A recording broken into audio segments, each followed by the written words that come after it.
رب العالمين والصلاة والسلام على سيدنا وحبيبنا محمد وعلى آله وأصحابه أجمعين. فضل العشر الأوائل من ذي الحجة.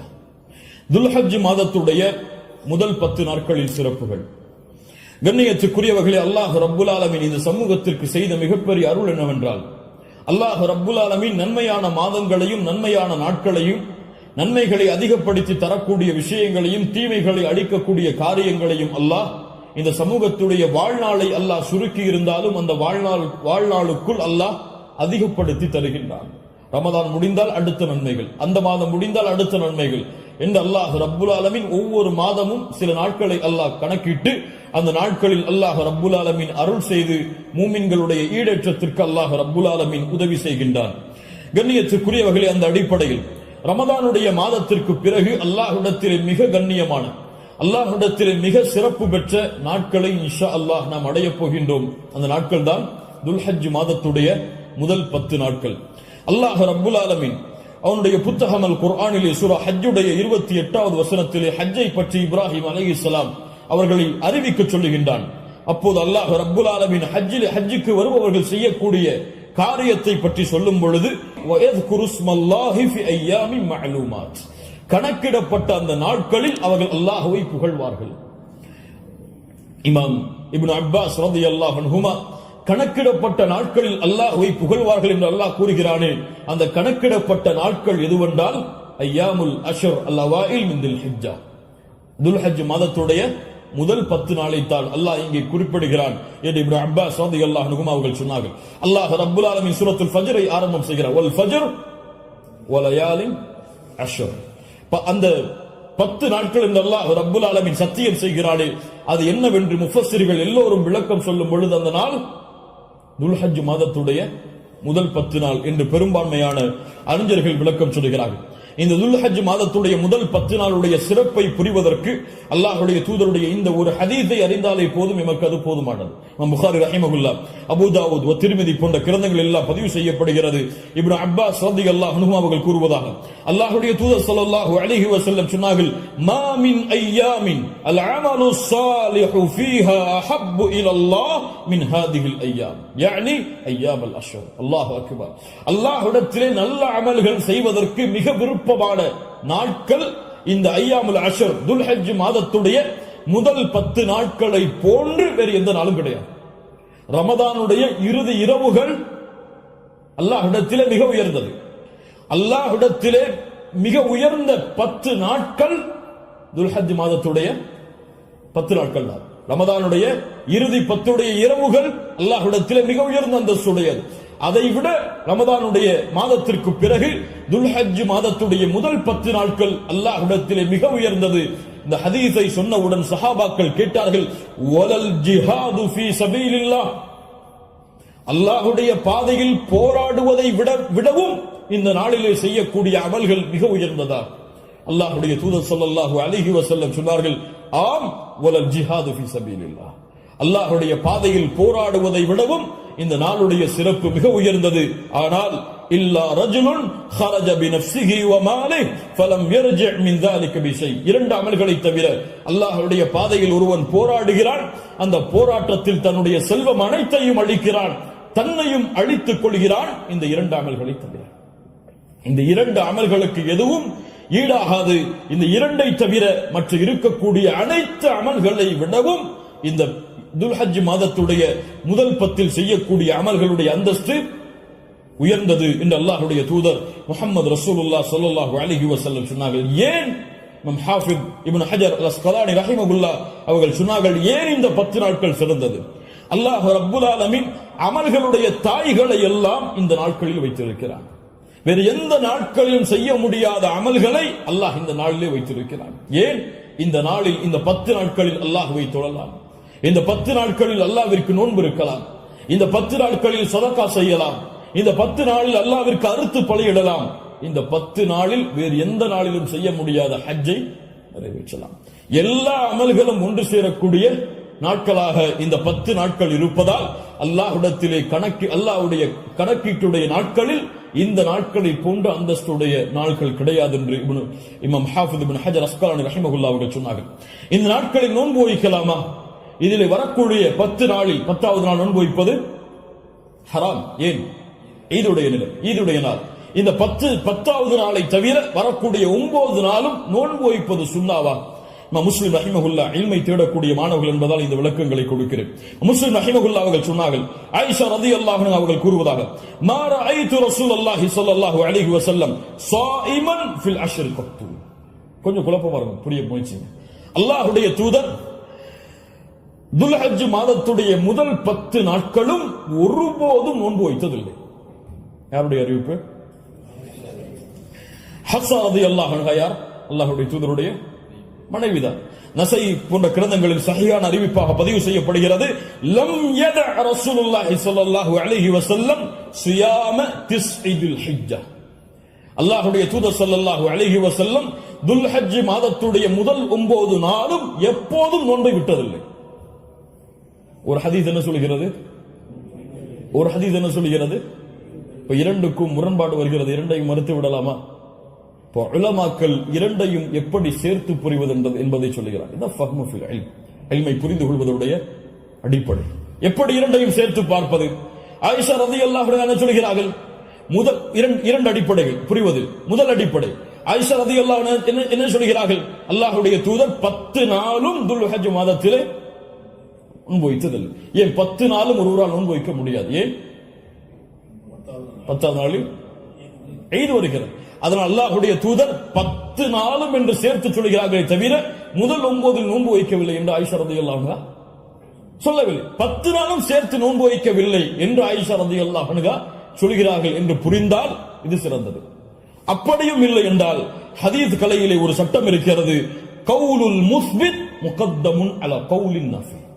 மறுக்கக்கூடியவருடைய சொல்லை விட உறுதிப்படுத்தக்கூடியவருடைய சொல்லுக்கு பலம் அதிகம். மறுப்பவர் மறதியில் மறுக்கலாம், அல்லது உறுதிப்படுத்துபவர் மறதியிலோ அல்லது இட்டுக்கட்டப்பட்ட நிலையிலோ உறுதிப்படுத்த மாட்டார். ஒன்று பார்க்காமல் இருக்கலாம். அல்லாஹ்வுடைய தூதருடைய வாழ்வில் அவர்கள் அதை பார்க்காமல் இருக்கலாம். அந்த நாளில் அல்லாஹ்வுடைய தூதர் ஆயிஷா ரலியல்லாஹு அன்ஹாவோடு இல்லாமல் இருந்திருக்கலாம். ஆனால் ஹஃப்ஸா ரலியல்லாஹு அன்ஹா உறுதிப்படுத்துகிறார்கள். உறுதிப்படுத்துபவர் மறதியில் உறுதிப்படுத்த முடியாது, உறுதிப்படுத்துபவர் பார்க்காமல் உறுதிப்படுத்த முடியாது. அதனால் இந்த சட்டத்தின் அடிப்படையிலும் அல்லாஹ்வுடைய தூதர் 9 நாள் நோன்பு வைத்தார்கள் என்ற ஹதீஸ் தான் உயர்ந்த தரமுடையது என்று ஹதீஸ் கலையுடைய அறிஞர்கள் விளக்கம் சொல்கிறார்கள். அதனால் சட்டம் என்னவென்றால் 9 நாளும் நோன்பு வைப்பது சுன்னா. யாருக்கு இயலுமோ யாருக்கு முடியுமோ அவர்கள் துல்ஹஜ் மாதத்துடைய முதல் 9 நாட்களும் நோன்பு வைப்பது சுன்னா. 10வது நாள் நோன்பு வைப்பது ஹராம். நோன்புடைய சிறப்புகளை பற்றி நமக்கு தெரியும். அல்லாஹ்வுடைய பாதையில் ஒருவர் அல்லாஹ்வுடைய முகத்தை நாடி ஒரு நாள் நோன்பு வைத்தால் பஅதல்லாஹு வஜ்ஹஹு அனின் நாரி 70 ஹரீஃபா. ஹரீஃபா என்றால் ஆம். அல்லாஹ்வுடைய தூதர் ஸல்லல்லாஹு அலைஹி வஸல்லம் சொன்னார்கள், அல்லாஹ்வுடைய பாதையில் அல்லாஹ்வுடைய முகத்தை நாடி ஒருவர் ஒரு நாள் நோன்பு வைத்தால் அல்லாஹ் ரப்புல் ஆலமீன் அவருடைய முகத்தை நரகத்தில் இருந்து 70 ஆண்டுகள் தூரமாக்குகிறார். அல்லாஹு அக்பர். அல்லாஹ் ரப்புல் ஆலமீன் அந்த பாக்கியத்தை நமக்கு கொடுப்பானாக. அல்லாஹ்வுடைய தூதர் ஸல்லல்லாஹு அலைஹி வஸல்லம் துல்ஹஜ் மாதத்துடைய முதல் 10 நாட்களில் வரக்கூடிய யௌம் அரஃபா, அரஃபாவுடைய தினத்துடைய சிறப்பை பற்றி சொன்னார்கள். மா மின் யௌமின் அக்ஸர மின் அய்யுஅதிகல்லாஹு ஃபீஹி அப்தன் மினன் நார் மின் யௌமி அரஃபா. அல்லாஹ் ரப்புல் ஆலமீன் அதிகமான நரக விடுதலையை கொடுக்கக்கூடிய நாள் அது அரஃபாவுடைய நாள் தான். அரஃபாவுடைய நாளில் அல்லாஹ் முதல் வானத்திற்கு வருகிறான். எப்படி வருகிறான்? ஏன் வருவான் தெரியாது. அல்லாஹ் வருவான், அல்லாஹ் வருவான். அவன் விரும்புகின்ற முறையில் அல்லாஹ் வருவான். என்ன செய்வான்? கேட்பான், மா இவர்கள் எதை விரும்புகிறார்கள்? மா அராத ஹவுலா, இவர்கள் எதை விரும்புகிறார்கள்? வேறொரு ஹதீஸிலே அல்லாஹ் ரப்புல் ஆலமீன் அங்கே கூடியிருக்கக்கூடிய எல்லோருக்கும் அல்லாஹ் மன்னிப்பை வழங்குவான். அல்லாஹ் ரப்புல் ஆலமீன் அப்படிப்பட்ட மன்னிப்பாளர்களாக ஹஜ் செய்த நம்முடைய முஸ்லிம்களையும் மூமின்களையும் அல்லாஹ் ஆக்குவானாக. அல்லாஹ்வுடைய தூதர் ஸல்லல்லாஹு அலைஹி வஸல்லம் சொன்னார்கள், அரஃபாவுடைய அந்த இடத்தில் ஒன்று கூற முடியாத மூமின்களை, ஹஜ்ஜுக்கு செல்ல முடியாத மூமின்களுக்கு அல்லாஹ்வுடைய தூதர் சொன்னார்கள், சியாமு யௌமி அரஃபா, அரஃபாவுடைய நாளில் நோன்பு வைப்பது அவருடைய முன் சென்ற ஒரு வருடத்துடைய பாவத்திற்கும் பின் சென்ற ஒரு வருடத்துடைய பாவத்திற்கும் பாவ மன்னிப்பாக இருக்கும்.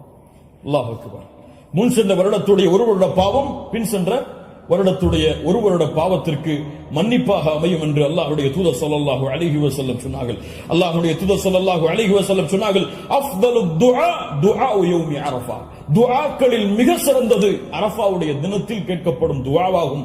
அல்லாஹ்வுடைய தூதர் ஸல்லல்லாஹு அலைஹி வஸல்லம் சொல்லிவிட்டு சொன்னார்கள், நானும் எனக்கு முன்னால் சென்ற நபிமார்களும் கூறிய வார்த்தைகளில் மிக சிறந்தது எது? லா இலாஹ இல்லல்லாஹ் வஹ்தஹு லா ஷரீக லஹ்.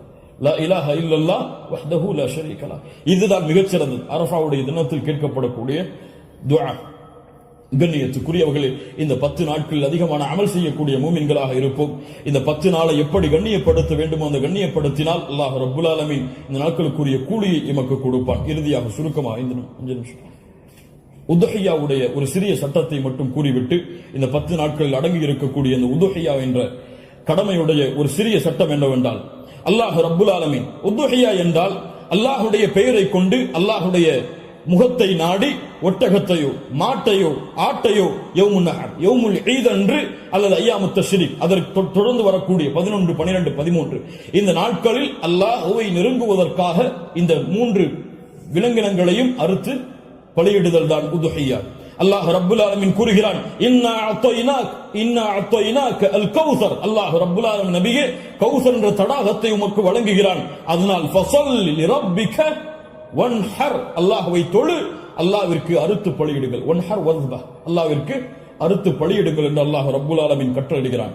இந்த உதுஹியாவுடைய விஷயத்தில் உலமாக்கள் மத்தியிலே கருத்து வேறுபாடு இருக்கிறது. சில உலமாக்கள் சொல்கிறார்கள், உதுஹியா என்பது வாஜிப், அதை விட்டால் பாவம். உதுஹியா வாஜிப், அது விட்டால் பாவம். ஆனால் ஜும்ஹூர் அஹ்லுல் இல்ம் உலமாக்களுடைய ஒட்டுமொத்த கூட்டத்துடைய கருத்து என்னவென்றால், பெரும்பான்மையான உலமாக்களுடைய கூட்டத்துடைய கருத்து என்னவென்றால், உதுஹியா சுன்னா, விட்டால் மக்ரூஹ், விட்டால் வெறுக்கத்தக்கது. அல்லாஹ்வுடைய தூதர் தங்களுடைய இறுதி 10 ஆண்டுகளில் ஒருபோதும் உதுஹியாவை தாங்கள் கரத்தால் அறுப்பதை விடவில்லை. இது சுன்னா, ஆனால் விட்டால் பெரும்பாவம் கிடையாது, வெறுக்கத்தக்கது. கண்ணியத்துக்குரியவர்களை யாருக்கு அல்லாஹ் வசதி செய்திருக்கிறானோ அவர்கள் எவ்வளவு விலங்கின அந்த ஆடுகளையோ மாடுகளையோ ஒட்டகங்களையோ அறுத்து பலியிட முடியுமோ அவர்கள் அறுத்து பலியிடலாம். ஒருவருக்கு ஒரு ஆடுதான். ஒரு மாட்டை ஒருவர் முழுவதாக அறுப்பதற்கு அவருக்கு செல்வம் இருந்தால், வசதி இருந்தால் அறுக்கலாம். அல்லது அந்த மாட்டை 7 பேர் பங்கு கொள்ளலாம். ஒட்டகமாக இருந்தால் அவர்களும் அதில் 7 பேர் பங்கு கொள்ளலாம். இப்படி ஒரு ஆட்டை ஒருவர், மாடை 7 பங்காக வைக்கலாம், ஒட்டகத்தை 7 பங்காக வைக்கலாம். அல்லது ஒட்டகம் முழுவதையும் ஒருவர் கொடுக்கலாம், மாடு முழுவதையும் ஒருவர் கொடுக்கலாம்.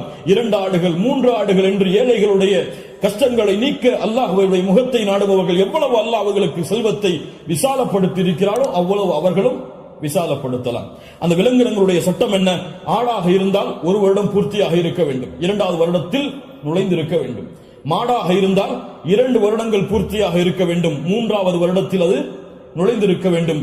ஒட்டகமாக இருந்தால் 5 வருடம் பூர்த்தியாக இருக்க வேண்டும், 6வது வருடத்தில் அது நுழைந்திருக்க வேண்டும்.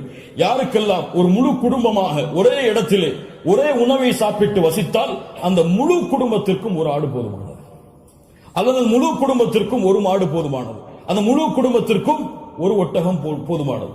ஒரு குடும்பம் மொத்தமாக ஒரே இடத்திலே ஒரே உணவை சாப்பிட்டு இருந்தால், தனித்தனியாக வேறு வேறு உணவுகளை வைத்திருந்தால் அவர்கள் தனித்தனியாக உதுஹியாவை அவர்கள் கொடுக்க வேண்டும். கண்ணியத்துக்குரியவர்கள், இந்த முறையில் இந்த வணக்க வழிபாட்டை செய்வதற்கு அல்லாஹ் எமக்கு உதவி செய்வானாக.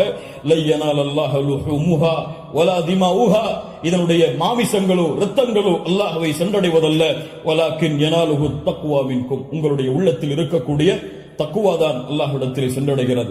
கண்ணியத்துக்குரியவர்கள், நபி இப்ராஹிம் அலைஹிஸ்ஸலாம், இஸ்மாயில் அலைஹிஸ்ஸலாம் அவருடைய தியாகத்தை நினைவு கூறும் பொருட்டு இப்ராஹிம் அலைஹிஸ்ஸலாம் தன்னுடைய மகனை அல்லாஹ் அறுக்க கட்டளையிட்ட போது, நான் அறுக்க தயாராகிறேன் என்று இப்ராஹிம் அலைஹிஸ்ஸலாம் அல்லாஹ்விற்காக தன்னுடைய அல்லாஹ்வுடைய கட்டளையை ஏற்க துணிந்ததை போன்று, யா அல்லாஹ் நீ கூறினால் எதையும் செய்வதற்கு நான் தயார் என்ற தன்மையை வெளிப்படுத்துவதற்கு தான் இந்த யௌமுன் நஹர் யௌமுல் ஈதுடைய தினத்தில் ஆடுகளையோ மாடுகளையோ ஒட்டகங்களையோ அறுக்கக்கூடிய கட்டளை அல்லாஹ் கொடுத்திருக்கிறான்.